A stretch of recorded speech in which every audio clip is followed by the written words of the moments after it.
Hai, good day guys, kembali lagi di Kentang Tech Channel dan kali ini kita dapat kiriman sebuah mini PC yang sekarang di Indonesia udah dijual bebas. Inilah dia Geekom Mini R11. Harganya sendiri cukup murah, yakni di kisaran 2,7 jutaan aja yang nggak bakal bikin kantong kita jadi ngampas. Bentuknya yang kecil dan harganya yang bersahabat sepertinya memang jadi alasan menarik untuk kita bahas. Selain itu kita juga penasaran apakah mini PC seginian ini bisa kita gunakan untuk beragam aktivitas? So, nggak perlu lagi kelamaan ngintro yang nggak jelas, yuk tontonin videonya sambil minum teh gelas, dan buat yang belum subscribe, subscribe dulu dan semoga kalian yang lagi punya masalah rumit segera cepat tuntas.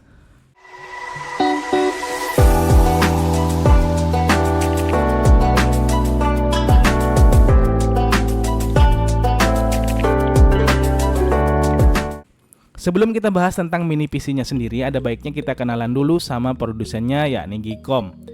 Geekom sendiri adalah sebuah perusahaan global yang berdiri sejak tahun 2003. Dari websitenya bisa kita lihat kalau Geekom ini memang berfokus untuk memproduksi mini PC. Sebagai info buat kalian juga, kalau ada sebuah brand itu berfokus pada satu bidang aja, biasanya kualitasnya memang bagus dan di atas rata-rata.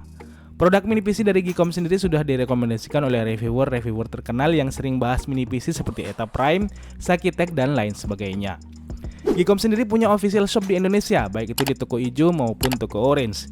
Dan Geekom Mini R11 ini bisa kita beli mulai dari harga 2,3 jutaan aja untuk yang barebone-nya aja alias tanpa storage dan RAM.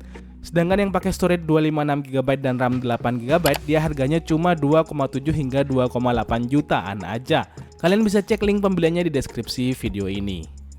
Oke, kembali ke unit yang kita terima. Untuk packagingnya sendiri kelihatan banget kalau Geekom mengemas mini PC-nya ini dengan cukup baik. Packagingnya terkesan premium seperti ini. Saat unboxing pertama kali, selain unit dari mini PC-nya, kita dapati ada sebuah amplop mirip undangan kawinan seperti ini. Yang kalau dibuka, dalamnya ternyata ada sebuah kartu ucapan terima kasih dari Geekom pada customer-nya. Terus ada pula adaptor 65 watt yang colokannya itu udah pakai colokan Indonesia. Jadi kita nggak perlu lagi pakai konverteran kalau mau pakai mini PC ini di tempat kita. Lantas ada pula sebuah kabel HDMI original bawaannya. Kemudian ada baut-baut kecil pula dan ada manual book seperti ini. Ada pula bracket untuk mini PC-nya yang bisa kita gunakan ke bagian belakang monitor yang kita punya. Tapi ini opsional aja, karena pada dasarnya kita bisa tetap naruh mini PC-nya di atas meja seperti biasa. Oke, sekarang kita buka dulu plastik pelindung di unit mini PC Geekom R11-nya. Dan inilah dia penampakan dari mini PC Geekom R11-nya. Geekom Mini PC R11 ini punya panjang 117 mm, lebar 112 mm, dan tebal cuma 34,2 mm. Beratnya juga enteng banget dan cuma setengah kilogram aja. Jadi ukurannya emang kecil banget, yang bikin ini mini PC mudah dibawa kemana-mana. Masukin kantong jaket bisa, masukin tas kecil juga bisa. Desain bagian atas dibuat bersih dengan warna hitam glossy dengan ditambah logo Geekom di bagian tengah. Lantas pada bagian depannya ada tombol power, ada port jack combo audio, kemudian ada port USB Type-A 3.2 dan ada pula sebuah port USB Type-C 3.2 Gen 1 seperti ini. Lantas di sebelah kanannya dia di finishing dengan grill atau bolong-bolong kecil seperti ini, yang sepertinya ini untuk airflow dari mini PC-nya. Lantas di sana ada pula sebuah Kensington lock seperti ini.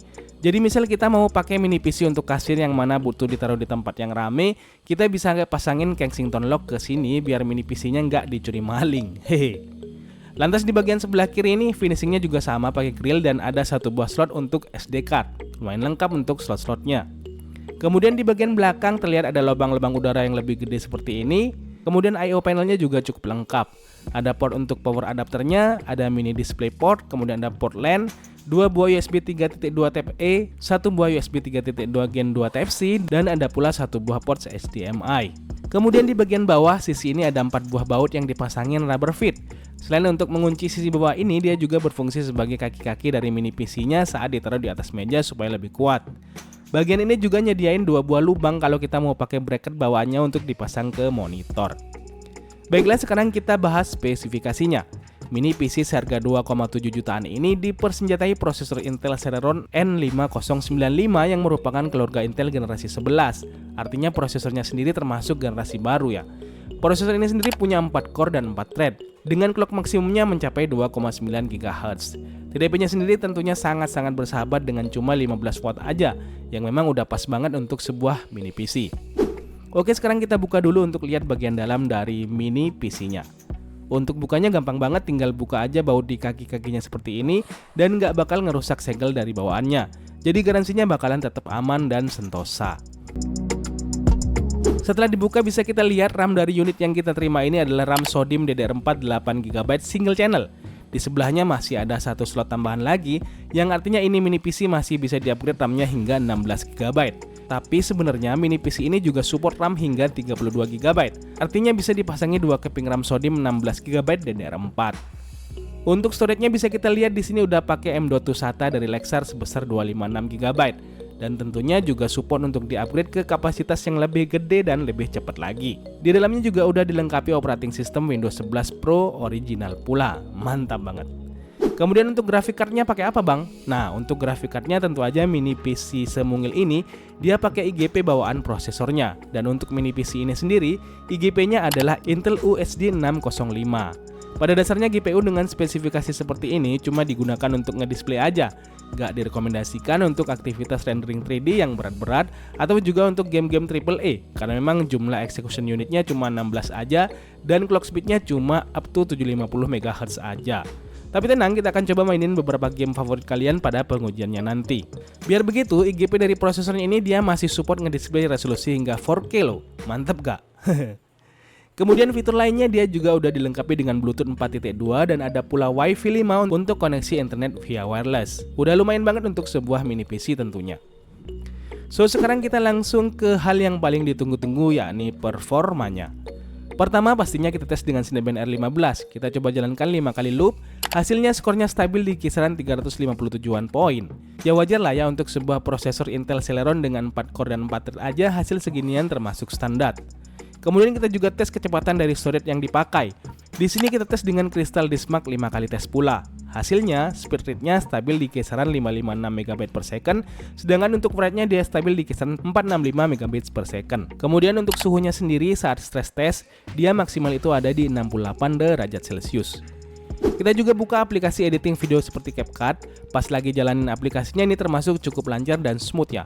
Walaupun memang kalau kita tambahin efek yang banyak nanti bakalan mulai kerasa beratnya. Untuk tes render video 10 menit dengan resolusi 1080p itu memakan waktu 18 menitan di CapCut versi terbaru yang kita gunakan. Oke, sekarang gimana kalau dipakai ngegame? Apakah bisa? Nah, di sini kita coba mainin beberapa game ya. Tentunya bukan game yang berat-berat AAA kekinian. Kita coba realistis main dengan beberapa game kasual dan populer juga. Pertama kita coba mainin game sejuta umat, yakni Point Blank. Waduh, jadi inget zaman di warnet dulu nih. Oke, kita mainin di resolusi 1440x900 dengan setting low. Di sini game berjalan lancar dengan FPS di 50-an average FPS.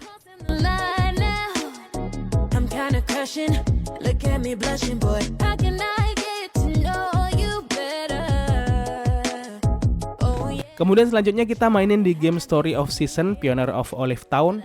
Kita mainin di 1366x768 low setting.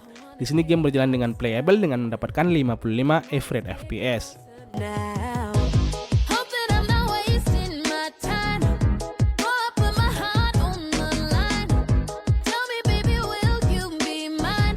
Kemudian kita mainin game Rune Factory 5 di resolusi 1366x768 pula dengan setting low.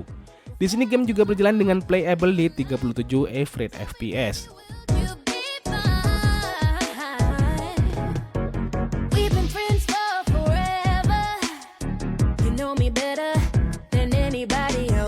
Kemudian kita mainin game populer di kalangan bocil, yakni Stumble Guys. Di sini nggak ada settingnya ya, kita mainin default dengan FPS yang didapat di 46 average FPS.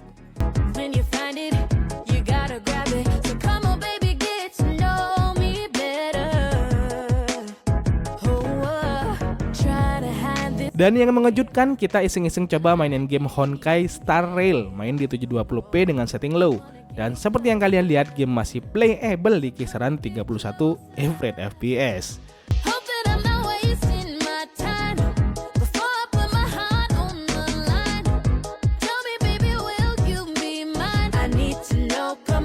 Terus ada yang tanya, kuat Genshin? Oke, kita coba aja sekalian. Di sini kita mainin Genshin yang pastinya udah update terbaru, setting udah pasti dimentok rata kiri, paling lowest. Mainannya juga di resolusi 720p dan apakah kuat?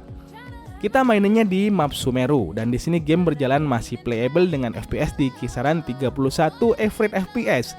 Kalau masih ada yang bilang nggak percaya, silakan dibuat full screen videonya di HP. Kalau nontonnya pakai HP, terus di scroll bagian data FPS monitornya.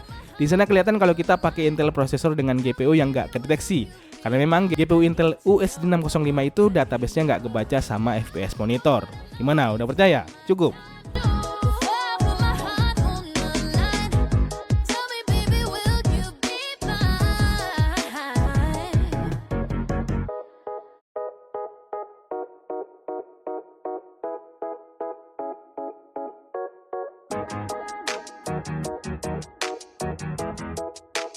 So dari hasil pengujiannya memang cukup impresif juga ya. Mini PC dengan Intel Celeron N5095 dan USD 602 ternyata masih bisa dipakai main game baru macam Honkai Star Rail dan dipakai main Genshin juga bisa ternyata.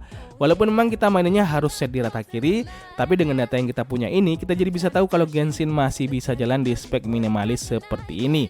Walaupun memang kayak maksa gitu, tapi masih worth it lah, jalan di 30-an FPS. Sekali lagi mengingat ini mini PC, harga 2,7 jutaan. Tapi walaupun demikian kita nggak rekomendasi untuk dipakai yang game terus-terusan. Supaya lebih awet, kalaupun mau dipaksa buat main game-gamean, saya saranin untuk nambahin fan eksternal untuk mini PC supaya suhunya lebih adem dan terjaga. Dengan demikian dia bakalan lebih awet dan tahan lama. Walaupun demikian, karena ini mini PC pakai prosesor Intel Celeron yang masuk dalam jajaran low entry, jadinya kalaupun panas itu suhu maksimalnya cuma di kisaran 60-an derajat Celcius aja. Apalagi TDP-nya yang cuma 15 watt itu konsumsi dayanya palingan cuma di kisaran 25 hingga 30 watt aja kalau kita pakai untuk main game seperti ini. So demikianlah video review Geekom Mini R11 kali ini. Semoga bermanfaat dan kalian suka. Terima kasih udah nontonin video ini sampai habis. See you in the next video. Adios dan jangan lupa semangat setiap hari.